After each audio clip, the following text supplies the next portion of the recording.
네, 오늘 말씀 사무엘상 14장 24절부터 30절까지를 보겠습니다. 오늘 말씀의 내용은 이스라엘이 블레셋과 전쟁할 때에 사울이 군사들에게 음식을 먹지 말라는 그러한 어려운 명령을 내려서 그 때문에 어려웠던 그러한 순간을 보게 됩니다. 사무엘상 14장 24절부터 30절까지 저 여러분이 한 절씩 교독을 하겠습니다. 이날에 이스라엘 백성들이 피곤하였으니 이는 사울이 백성에게 맹세시켜 경계하여 이르기를 저녁 곧 내가 내 원수에게 보복하는 때까지 아무 음식물이든지 먹는 사람은 저주를 받을지어다 하였습니다. 그러므로 모든 백성이 음식물을 맛보지 못하고 그들이 다 수풀에 들어간즉 땅에 꿀이 있더라. 백성이 수풀로 들어갈 때에 꿀이 흐르는 것을 보고도 그들이 맹세를 두려워하여 손을 그 입에 대는 자가 없었으나 요나단은 그의 아버지가 백성에게 맹세하여 명령할 때에 듣지 못하였으므로 손에 가진 지팡이 끝을 내밀어 벌집에 꿀을 찢고 그의 손을 돌려 입에 대매 눈이 밝아졌더라. 그때에 백성 중 한 사람이 말하여 이르되 당신의 부친이 백성에게 맹세하여 엄히 말씀하시기를 오늘 음식물을 먹는 사람은 저주를 받을지어다 하셨나이다. 그러므로 백성이 피곤하였나이다 하니 요나단이 이르되 내 아버지께서 이 땅을 곤란하게 하셨도다. 보라 내가 이 꿀 조금을 맛보고도 내 눈이 이렇게 밝아졌거든. 다같이 하물며 백성이 오늘 그 대적에게서 탈취하여 얻은 것을 임의로 먹었더라면 블레셋 사람을 살육함이 더욱 많지 아니하였겠느냐. 아멘. 벌써 11시 47분을 가고 있습니다. 네. 아침들은 좀 늦게 드셨죠? 예, 시장하지 않으실 걸로 생각합니다. 선무당이 사람을 잡는다 그러한 말이 있습니다. 지식 없는 행위, 더구나 지식 없는 열심은 본인에게도 유익하지 못하고 남들에게도 매우 위험할 수 있다는 것이죠. 오늘 본문에 보시면 이스라엘이 블레셋과 전쟁을 하고 있는데 전쟁 상황이 지난주에 본 것처럼 요나단 한 사람이 믿음으로 앞장서서 행할 때에 하나님께서 그 상황을 역전시키셔서 이스라엘이 좋은 그러한 승세를 갖고 있습니다. 이때 사울 마음에 지금 이기고 있는 이 분위기가 참 좋으니 이때 내가 더욱 열심을 내야 되겠다 싶어서 군사들에게 저녁 때까지 내가 내 원수를 다 이길 때까지 아무것도 음식을 먹지 말고 계속 지금처럼 싸워라 이렇게 명령을 내렸습니다. 사실 무리한 것이죠. 군사들은 음식을 먹고 힘을 내야 이길 수 있는 것인데 음식을 먹지 말라고 하면 이거는 힘을 낼 수가 없기 때문에 매우 어리석은 무리한 명령입니다.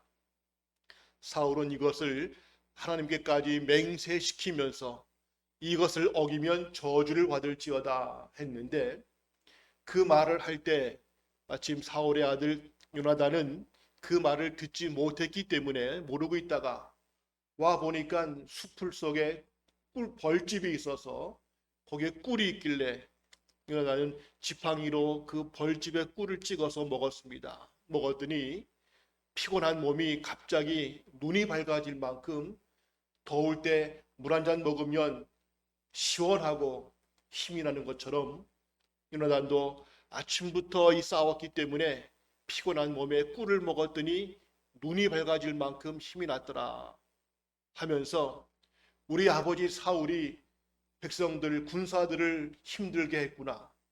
내가 꿀을 조금만 먹어도 이렇게 좋은데 우리 군사들이 적군에게서 탈취해 온 이 물건들 중에 먹을 게 많은데 이걸 먹었으면 더 힘을 내어서 이 전쟁을 더 끝낼 수 있었겠는데 우리 아버지가 어리석은 명령을 내렸구나 하는 것이 오늘 본문의 내용입니다.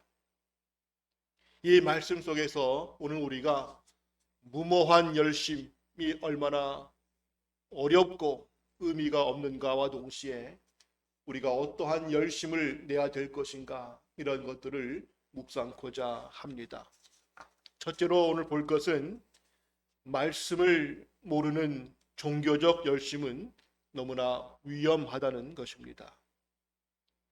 사울이 군사들에게 음식을 먹지 말라 한 것은 물론 나름대로 금식이란 것을 들어서 알고 있기 때문에 금식하면 하나님께서 기뻐하시는가 보다라고 언뜻 들은 바가 있었겠지만 그러나 그 금식의 의미를 잘 모르고 있었습니다.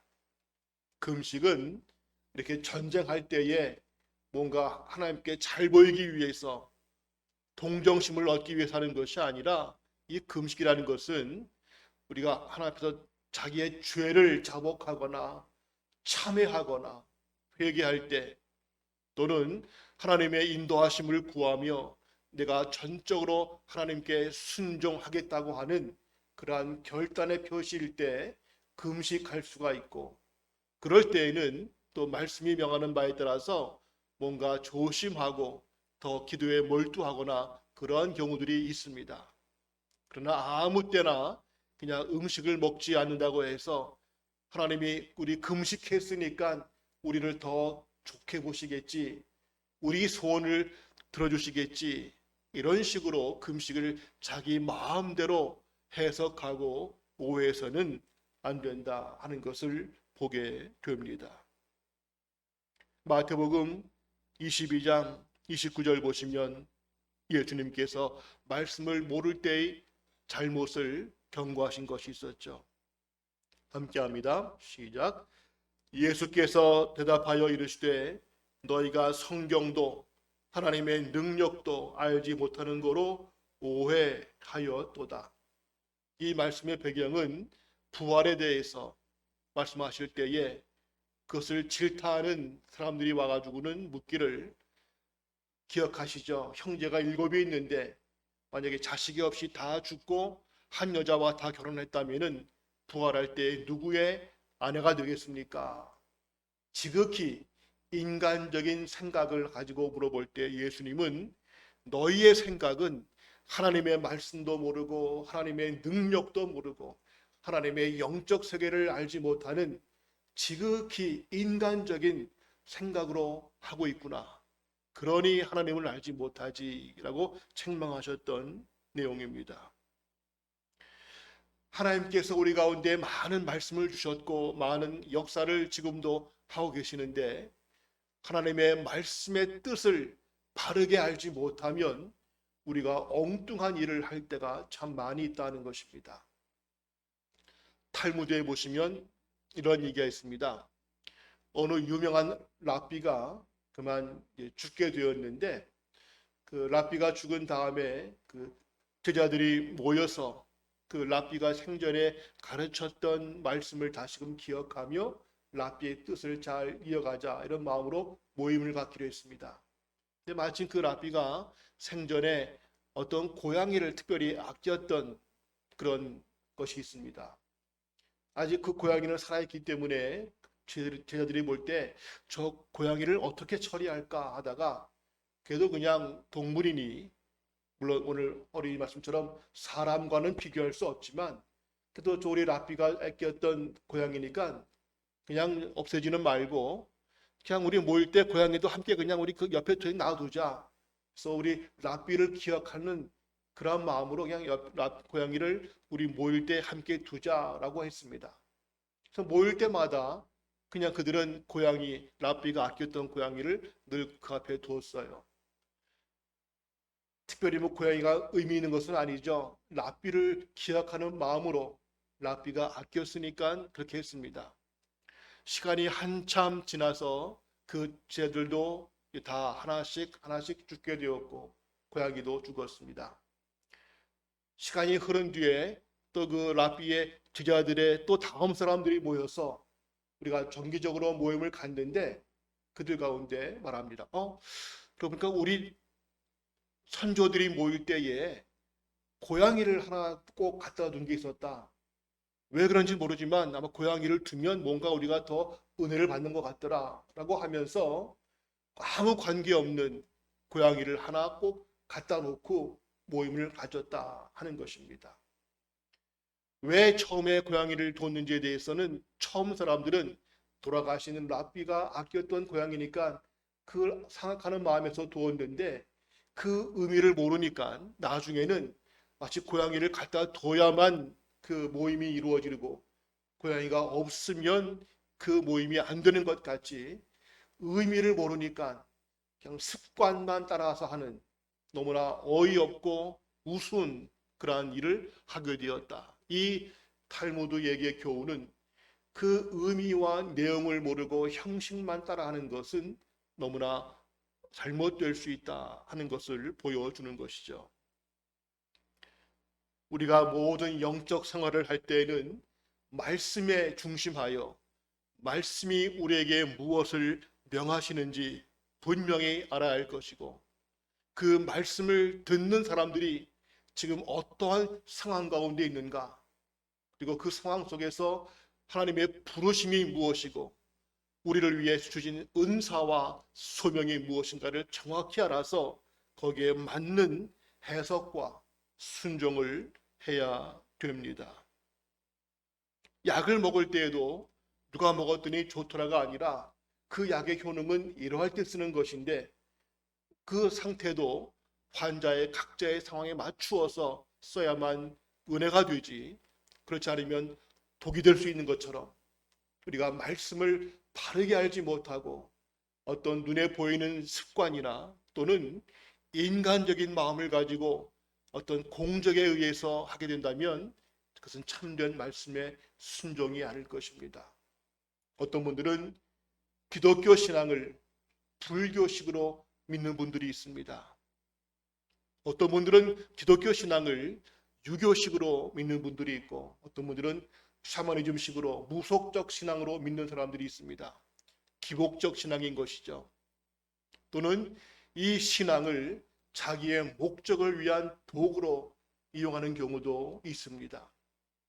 한때 한국교회에서 부흥회를 하거나 할 때 또는 교회 건축을 지을 때 또 직분을 받을 때 이해할 수 없는 것들 중에 하나가 헌금을 지나치게 강요할 때가 있습니다. 그래서 꼭 다 그런 것이 아니었지만 일부 부흥의 마지막 때가 되면 이제 다 헌금을 강요합니다. 은혜 받았으면 뭔가 하나님께 우리를 드려야 되겠다 하면서 막 어느 장로님들 다 일어서시라고 해서 얼마 하겠냐고 막 하는 경우도 있겠고요. 때로는 교회가 재정이 부족할 때에 재정을 모으기 위해서 어떤 영적 부흥을 위해서가 아니라 재정을 모으기 위해서 부흥회를 하고 하는 경우들도 있었습니다. 건축할 때마다 그래서 무리하게 막 직분에 따라서 부담을 주는 경우도 있었죠. 직분 위임식 때마다 지금도 혹 그런 말을 들을 때가 있는데 장로가 되려면 교회에 얼마를 헌금을 해야 되고 권사는 얼마 해야 되고 이러한 지정된 금액이 있다 하는 말들을 듣기도 합니다.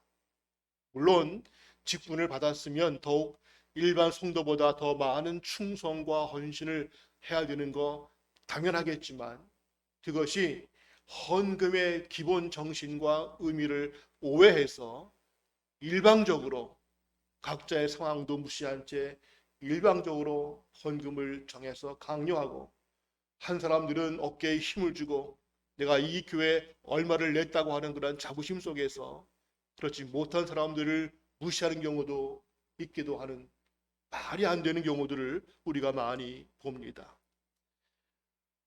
헌금이 무엇인가에 대해서 내가 왜 헌금을 드려야 되는가? 이 헌금은 교회를 위해서 어떻게 쓰이는가?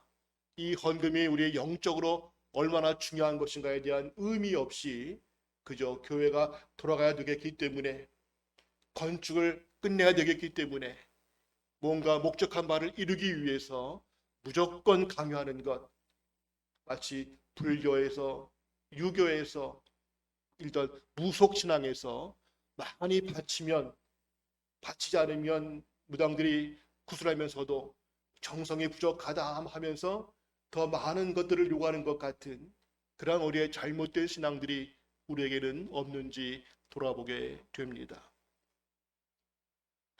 로마서 10장 2절 3절 보시면 이러한 의미를 모르고 할 때 또 자기 의를 세울 수 있다는 것을 보입니다. 같이 볼까요? 내가 증언하노니 그들이 하나님께 열심히 있으나 올바른 지식을 따른 것이 아니라 하나님의 의를 모르고 자기 의를 세우려고 힘써 하나님의 의에 복종하지 아니하였느니라. 남들이 볼 때에는 대단한 열심이 있는 것처럼 보였는데 그 열심이 자세히 보니 말씀을 따른 것이 아니라 하나님의 의를 위한 것도 아니라 자기의 의를 위한 것이었다. 자기의 의를 드러내고 자기를 자랑하고 인간적인 그러한 생각에 의해서 뭔가 이러면 이러한 복이 오겠지라고 하는 그러한 것이었다는 것이죠. 대표적으로 아나니아와 삽비라의 헌금을 우리가 압니다. 초대교회 당시 교회가 막 부흥하고 또 신앙 때문에 어려움 당하는 사람들을 함께 돕고 나누기 위해서 저마다 가진 것들을 하나님께 드리면 그것을 교회가 함께 나누어서 어려운 자가 없도록 그리고 교회를 위해서 쓰이도록 하는 좋은 의미의 헌금이 내가 이만큼 했다 하는 것들을 과시하기 위한 자기의 의, 또 남들은 다 하는데 나만 빠지면 또 창피하지, 이런 마음에서 인간적인 마음으로 드리는 그 헌금, 그러다 보니 감추고 다 드린 것처럼 거짓이 포함될 때에 아나니아와 삽비라가 죽임을 당했던 것들을 보게 됩니다. 결국 말씀을 알지 못하고 습관에 따르거나 인간적인 잘못된 동기를 가지고 하거나 자기의 의를 위해서 또 어떤 인간이 세운 목적을 이루기 위해서 하는 그 모든 열심은 하나님 앞에서 온당하지 않다는 것을 오늘 보게 됩니다. 오늘 사울이 군사들에게 오히려 더 잘 먹여서 힘을 내고 앞장서 싸우도록 격려해야 될 것을 금식하면 하나님께서 우리를 도와주시겠지라고 하는 잘못된 생각과 자기 의에 빠졌을 때에 그만 백성 군사들도 어려웠고 그날 더 이룰 수 있는 승리를 놓치고 말았다 하는 것이죠.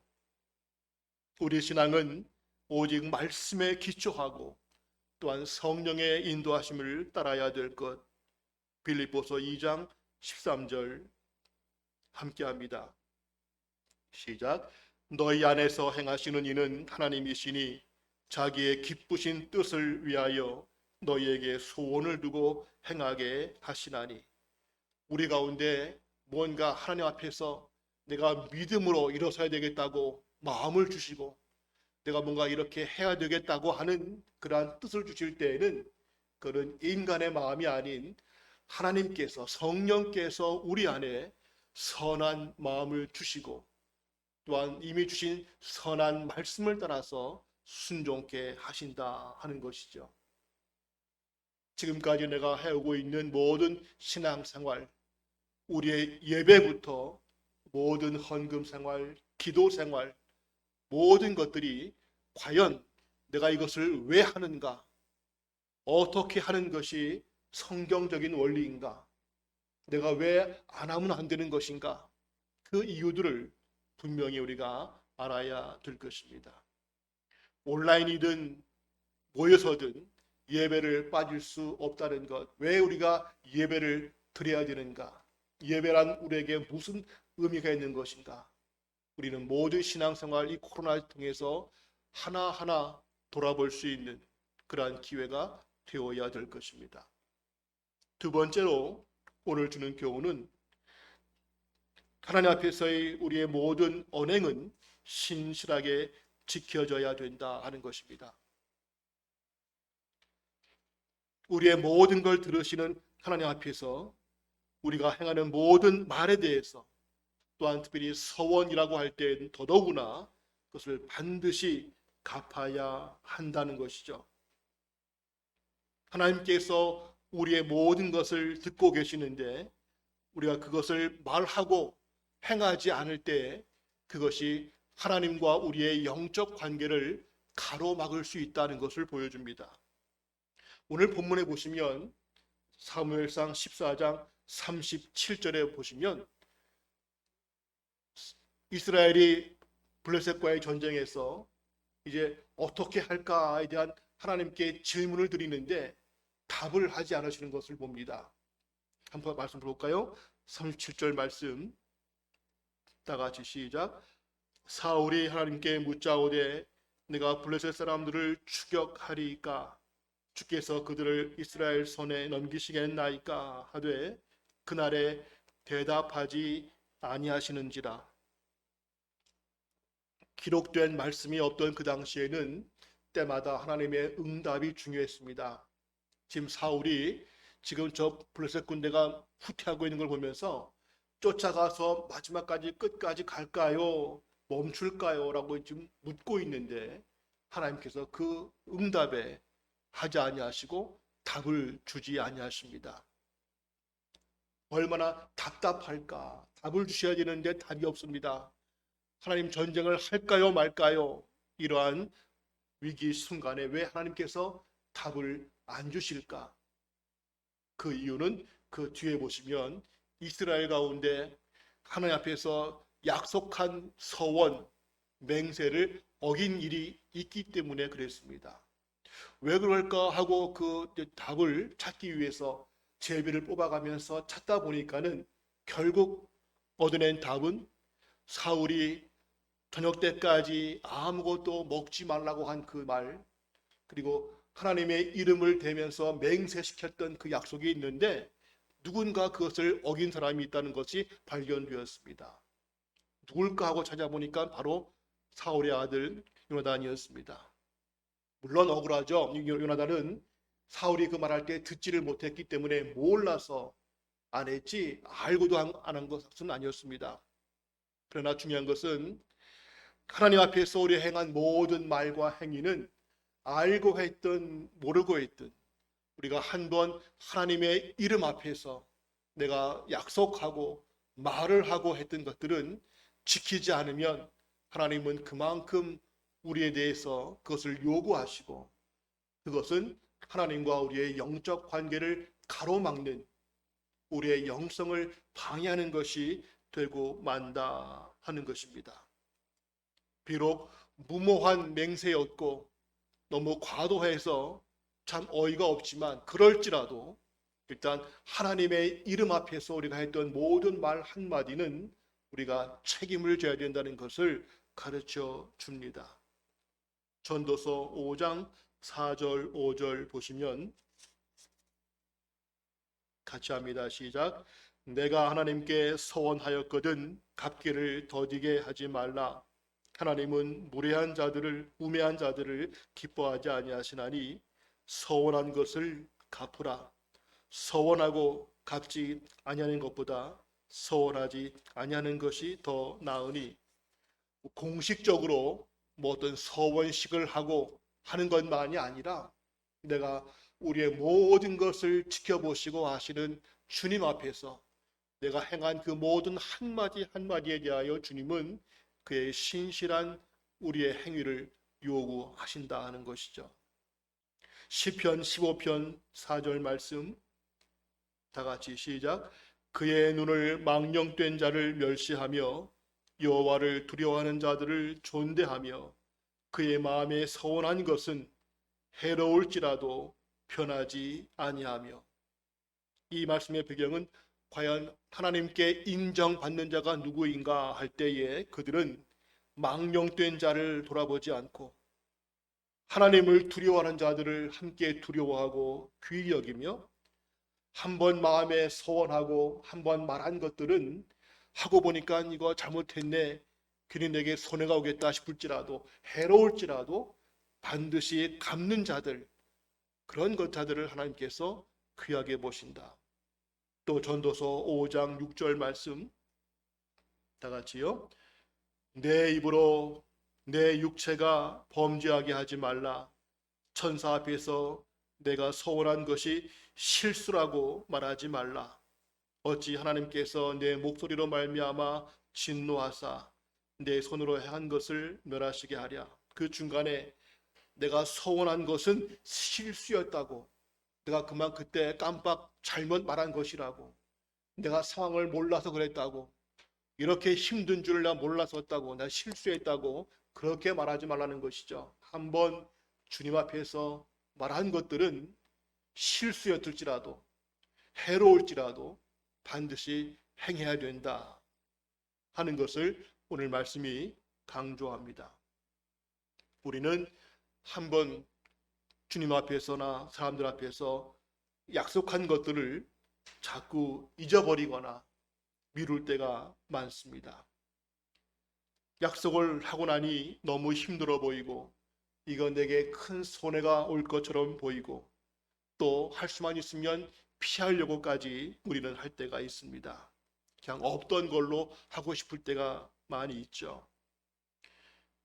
말한 다음에도 그때 실수였고 지금은 상황이 바뀌었기 때문에 내가 그렇게 할 수가 없어, 안 되겠다, 이렇게 변명하는 경우들이 많이 있습니다. 오늘 하나님은 비록 요나단이 모르고 꿀을 먹었었지만 그 아버지 사울이 하나님의 이름 앞에서 맹세한 것을 어긴 것은 분명하기 때문에 모르고 했던 알고 했던 좋은 뜻이건 아니건 간에 하나님은 그 말의 신실함을 요구하셔서 그것을 처리하게 하십니다. 물론 하나님은 그 말한 것이 그러면 꼭 죽어야 되는가, 꼭 저주를 받아야 되는가, 그렇지 않고 하나님은 또 해결책도 이미 주신 것이 있습니다.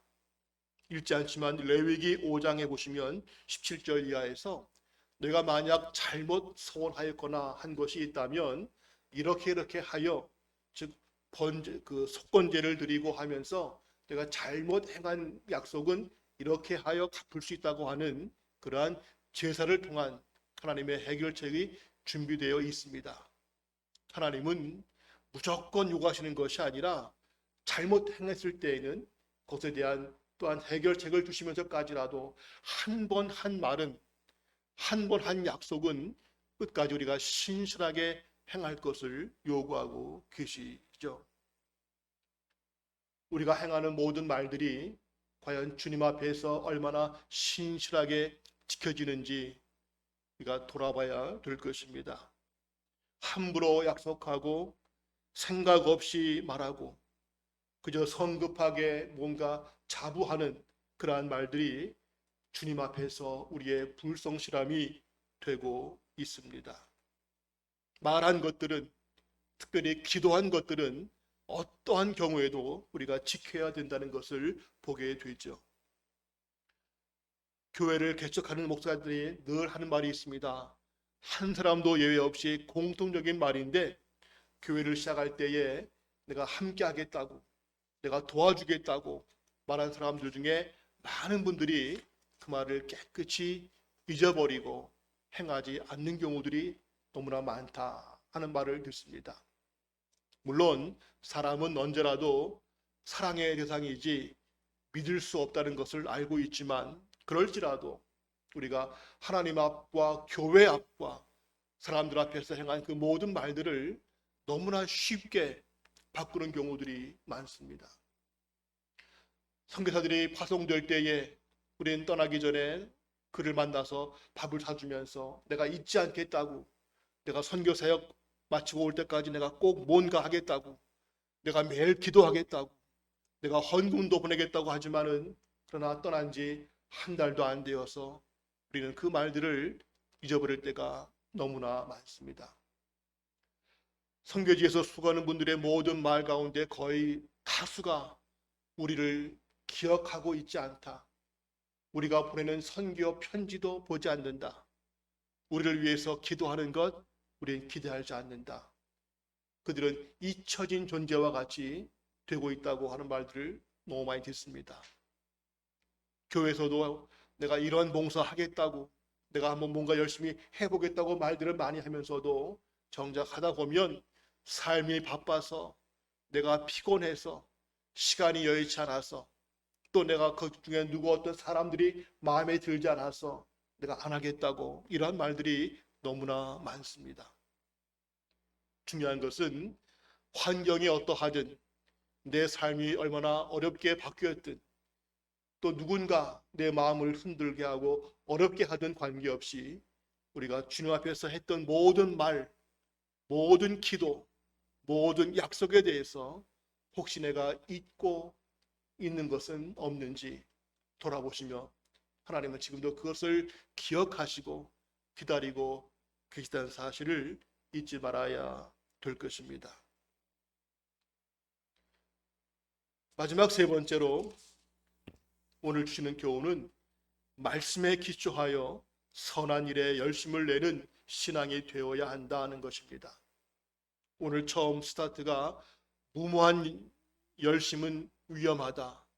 말씀을 알지 못하고 그 의미를 알지 못하고 그냥 무조건 열심을 내거나 우리 참 신앙을 기독교를 불교식으로 유교식으로 무속신앙처럼 그렇게 무조건 믿는 무조건 열심하는 인간적인 열심은 매우 위험하다 했는데 그렇다고 해서 그럼 우리는 아무것도 안 하면 되는 것인가? 그것이 아니라 오히려 우리는 선한 열심은 더욱 힘을 내야 한다는 것입니다. 나쁜 음식을 먹지 말라고 하는 것은 좋은 음식을 먹으란 얘기고 운동을 과도히 하지 말라는 것은 필요한 운동을 하는 것인 것처럼 우리는 말씀을 잊어버린 무모한 열심은 조심하되 그러나 말씀에 기초한 선한 열심은 당연히 내야만 하는 것입니다. 말씀 가운데 디도서 2장 14절 보시면 함께합니다. 그가 우리를 대신하여 자신을 주심은 모든 불법에서 우리를 속량하시고 우리를 깨끗하게 하사 선한 일을 열심히 하는 자기 백성이 되게 하려 하심이라. 주님께서 십자가를 통하여 우리를 깨끗하게 하셨고 그 자녀 삼으신 목적이 있는데 무엇인가? 우리를 통해서 선한 일을 열심히 하는 그의 백성이 되고자 하심이라. 선한 일에 열심을 내는. 또 히브리서 5장 12절부터 14절까지 봅니다. 시작. 때가 오래되었으므로 너희가 마땅히 선생이 되었을 터인데 너희가 다시 하나님의 말씀의 초보에 대하여 누구에게서 가르침을 받아야 할 처지이니 단단한 음식을 못 먹고 젖이나 먹어야 할 자가 되었도다. 이는 젖을 먹는 자마다 어린아이니 의의 말씀을 경험하지 못한 자요 단단한 음식은 장성한 자의 것이니 그들은 지각을 사용함으로 연단을 받아 선악을 분별하는 자들이라. 이 말은 너희가 이제쯤 되었으면 신앙이 성장하고 뭔가 선한 일에 열심을 내고 뭔가 해야 되는데 아직도 어린아이처럼 그저 겨우 기초만 겨우겨우 하고 기본적인 것만 겨우 그것도 힘들게 하면서 마치 다 된 것처럼 여기는 그 신앙, 이제는 단단한 것을 먹고 뭔가 힘있게 나가야 되는데 아직도 그냥 먹기 쉬운 젖이나 먹는 어린 신앙처럼 되어 있다면 이건 문제가 아니겠는가? 이제는 뭔가 신앙이 성장하여 선악을 분별하고 뭔가 힘을 내야 되겠다는 것이죠. 즉 우리가 선한 일에 힘을 내기 위해서는 먼저 우리의 신앙이 성장해야 한다는 것입니다. 신앙이 성장하지 못하면 단단한 음식을 먹을 수 있는 어떠한 것도 이겨낼 수 있는 그러한 믿음으로 성장하지 못하면 결코 선한 일에 힘을 낼 수가 없는 것이죠. 선악을 분별할 수 있는 지혜도 없고 알아도 감당할 수 있는 힘이 없기 때문입니다. 우리가 십자가의 은혜를 받고 하나님의 자녀가 되며 성령께서 우리 가운데 함께 하시는 은혜를 받고 살 때에 우리가 힘쓸 것은 그 말씀을 통하여 성령 안에서 신앙이 성장하고 그 성장하는 믿음 가운데 더욱 선한 일에 열심을 내는 그러한 우리가 되어야 되겠다 하는 것이죠. 이 문제는 이럴 때 우리의 열심을 가로막는 장벽들이 항상 있다는 것입니다. 뭔가 하려고 하면 꼭 가로막는 게 있습니다. 그에 대해서 육신의 약함이 있고 사탄의 도전이 있고 시대의 풍조가 우리의 열심을 가로막을 때가 많습니다. 이때 히브리서 10장 25절 함께 봅니다. 시작. 모이기를 패하는 어떤 사람들의 습관과 같이 하지 말고 오직 권하여 그날이 더 가까움을 볼수록 더욱 그리하자. 모이기를 패하는 사람들이 생겨날 것이고 그날이 다가올수록 점점 너희의 선한 일에 대해서 그럴 필요 없다고 방해하고 그것을 의미 없게 하는 사람들이 꼭 있을 것이다. 그러나 그럴지라도 너희는 모이기를 패하지 말고 더욱 모이기를 힘쓰라. 이 말은 꼭 모이는 것만의 문제가 아니라 모이는 의미가 무엇인가, 모여서 함께 예배드리고 함께 영적으로 교제하고 무언가 선한 일을 찾고 힘쓰는 것, 이 모든 것이 모인다는 것의 의미인데 시간이 갈수록 시대의 풍조가 꼭 그렇게 할 필요가 뭐가 있느냐, 그냥 적당히 하자, 그냥 우리는 이 정도로 끝내고 그냥 좀 쉽게 하자 하면서 점점 그런 풍조가 될 것인데 너희는 그러한 풍조에 따르지 말고 더욱 열심을 내라. 마침 코로나 때문에 우리의 모든 활동들이 위축되어서 과거에 당연히 하던 것들을 이젠 뭐 하나 하려고 하면은 좀처럼 쉽지 않은 시대가 되고 있습니다. 코로나가 끝나더라도 우리가 뭔가 과거처럼 하기에는 많은 장벽들이 분명히 있을 겁니다. 그럴 때에 우리가 육신의 약함과 사탄의 공격과 시대의 풍조에 따라서 그냥 하지 말지 뭘, 그냥 이제만 그만합시다 이렇게 타협하지 말고 시대가 그럴수록 너희는 더욱 모이기를 힘쓰라. 더욱 선한 일에 힘쓰라. 인간의 힘으로가 아니라 성령 안에서 너희의 믿음을 키워서 더욱 하나님의 인도하심에 순종하라고 하는 그 말씀이 오늘의 교훈이 됩니다. 말씀을 정리합니다. 말세가 될수록 사람들은 하나님보다 세상을 더 좋아할 것이고 육신의 편리함을 더 추구하게 될 것을 우리는 알고 있습니다. 코로나 때문에 더 시대가 어렵게 변화하고 있음을 우리가 압니다. 시대의 흐름과 방향을 잘 연구하는 것 중요하고 거기에 잘 대처해야 되겠지만 우리는 시대를 거슬러서 더욱 하나님을 향한 선한 일에 열심을 낼 수 있어야 될 것입니다. 열심을 내되 그저 인간적인 의의를 위해서나 의미를 모르는 그러한 잘못된 열심이 아니라 말씀에 기초한 성령의 인도하심을 따르는 그러한 열심을 낼 수 있는 우리 모두가 되기를 원합니다. 향후에 또 이 코로나 증상이 어떻게 바뀔지 모르겠지만 어떠하든 관계없이 우리는 우리가 할 수 있는 더욱 열심을 회복하고자 하는 마음으로 기도하기를 원합니다. 그러기 위해서 먼저 믿음이 성장해야 감당할 수 있기에 우리의 영성이 이 코로나 시기 가운데도 기도와 말씀 생활이 더욱 힘을 낼 수 있도록 힘을 써주시기를 부탁합니다. 동시에 우리의 열심은 자기의 의나 사람의 눈을 위한 것이 아니라 불교적 무속적 신앙에 기초한 그러한 기복적인 열심이 아니라 말씀에 기초한 것이 되기를 원합니다.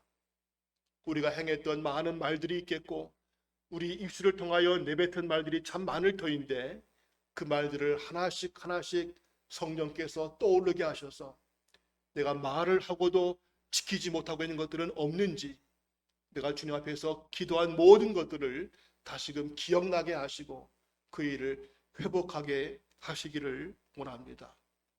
교회가 이전을 앞두고 준비하면서 우리 모두가 이 교회 이전의 이번 기회가 우리 각자와 우리 교회가 다시 한번 선한 일에 힘을 낼 수 있는, 그러기 위해서 무슨 일을 위해서 우리가 어떻게 힘을 모을지를 다시 한번 찾고, 목회자들과 운영위원들이 하자니까 하는 것이 아니라 성령께서, 주님께서 우리 가운데 분명히 원하심이 있고 인도하심이 있을 터인데 그것을 꼭 듣고 분별하여 순종할 수 있는 이번 기회가 우리가 더욱 선한 일에 열심을 낼 수 있는 그러한 하나님의 은혜 시간 될 수 있기를 주의 이름으로 소원합니다.